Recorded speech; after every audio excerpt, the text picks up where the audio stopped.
NASA भी कांप गया जब अंतरिक्ष में साक्षात दिखे श्री विष्णु। दोस्तों, लगभग 1 साल पहले नासा ने ब्रह्मांड की एक ऐसी तस्वीर निकाली जिसे देखकर नासा के साथ साथ इस दुनिया का हर मनुष्य चौंक गया। अब सवाल ये उठता है कि आखिर उस तस्वीर की सच्चाई क्या थी और किस तरह से वो वेद पुराणों से जुड़ा हुआ है।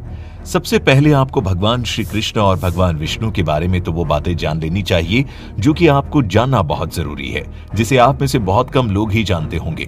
साथ ही उन बातों का जुड़ाव नासा को मिली उस चौंकाने वाली तस्वीर से भी है। भगवान श्री कृष्ण ने गीता में एक वाक्य कहा कि इस दुनिया के हर जीव में मैं हूँ, कण कण में मेरा ही वास है। जीवों की आत्मा मैं हूँ। कल भी मैं था, आज भी मैं हूँ और कल भी मैं ही रहूंगा।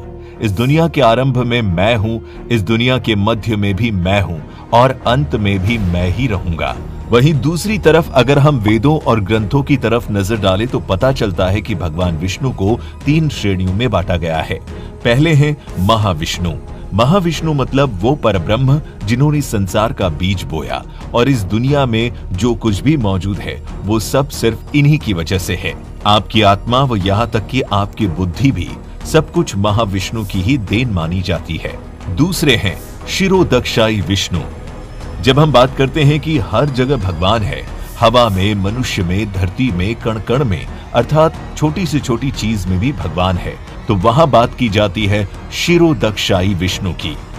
तीसरे और अंतिम है गर्भोदक्षाई विष्णु, जिनके लिए कहा जाता है कि इन्हीं के नाभि कमल से भगवान ब्रह्मा की उत्पत्ति हुई थी और फिर सारी सृष्टि की रचना के बाद खुद भगवान विष्णु ने ही उसे संभालने का कार्यभार उठा लिया था। ऐसे में आपको भी बहुत से धार्मिक ग्रंथों में शिरोदक्षाई विष्णु की तस्वीर देखने को मिल जाती होगी, जो कि कोई काल्पनिक तस्वीर नहीं है बल्कि वेद पुराणों को समझकर बनाई गई तस्वीर है। इसे ध्यान से देखिए और अब नासा द्वारा निकाली गई तस्वीर को भी देखिए, जिसे नासा ने मिस्टिक माउंटेन का नाम दिया है।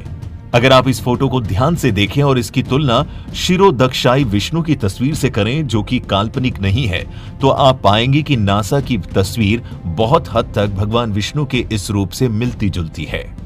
इतना ही नहीं, इसके बाद फिर से 2 महीने बाद नासा के टेलीस्कोप द्वारा एक दूसरी तस्वीर खींची गई जिसे हैंड ऑफ गॉड का नाम दिया गया।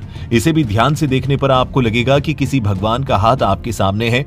जब ये वाली तस्वीर नासा द्वारा लोगों के बीच आई तो लोग चौंकने लगे और दोनों ही फोटो को भगवान से जोड़ते हुए बड़ी तेजी से सोशल मीडिया पर वायरल करने लगे। धीरे धीरे इन दोनों तस्वीरों ने पूरी दुनिया में तहलका मचा दिया।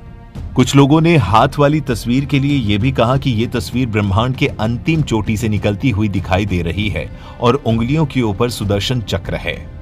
इसका मतलब यह हुआ कि आप माने या ना माने, इस दुनिया में हर चीज, यहाँ तक कि पूरी की पूरी दुनिया भगवान विष्णु के अंदर ही विद्यमान है।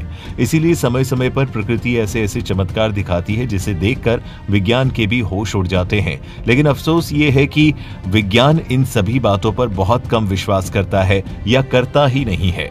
जब तक तस्वीर ट्विटर और इंस्टाग्राम पर फैली तो लाखों करोड़ों लोगों ने इसे भगवान शिरोदक्षाई विष्णु जी की ही तस्वीर मानी और ये भी बताया कि शिरोदक्षाई विष्णु अपनी योग निद्रा में विश्राम कर रहे हैं। अब यहाँ बहुत सारे लोग ये भी कह सकते हैं कि ये गलत है और विज्ञान की वजह से ही सब कुछ इस दुनिया में संभव हो पाया है, विज्ञान ने ही इस दुनिया को उत्पन्न किया है। दोस्तों, आपके आसपास भी ऐसे विचारों वाले व्यक्ति अवश्य होंगे और विज्ञान भी इसे ही सही साबित करने के लिए बिग बैंग की थ्योरी सामने रख देता है, जिसके मुताबिक कहा गया है कि इस ब्रह्मांड की उत्पत्ति एक बड़े से गोले के विस्फोट से हुई। तो अब यहाँ ये सवाल उठता है कि वो बहुत बड़ा गोला आया तो आया कहां से? साथ ही हर जीव की मृत्यु क्यों होती है और क्यों नहीं विज्ञान मरे हुए लोगों को जिंदा कर पाया? ऐसे बहुत से सवाल हैं जिनसे विज्ञान भी पल्ला झाड़ता है और इसीलिए कहा जाता है कि जहां पर विज्ञान की सोच खत्म होती है वहीं से वेद पुराणों में लिखी गई बातें शुरू होती है।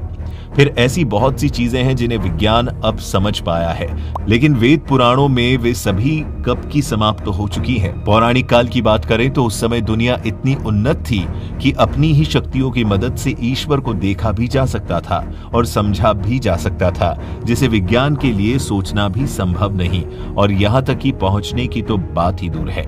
विज्ञान से जुड़े कई ऐसे लोग हैं जो ऐसी सकारात्मक शक्तियों पर विश्वास तो करते हैं लेकिन पूरी दुनिया के सामने जाहिर नहीं करते हैं। दोस्तों, इस बारे में आपके क्या विचार हैं? हमें कमेंट करके जरूर बताएं।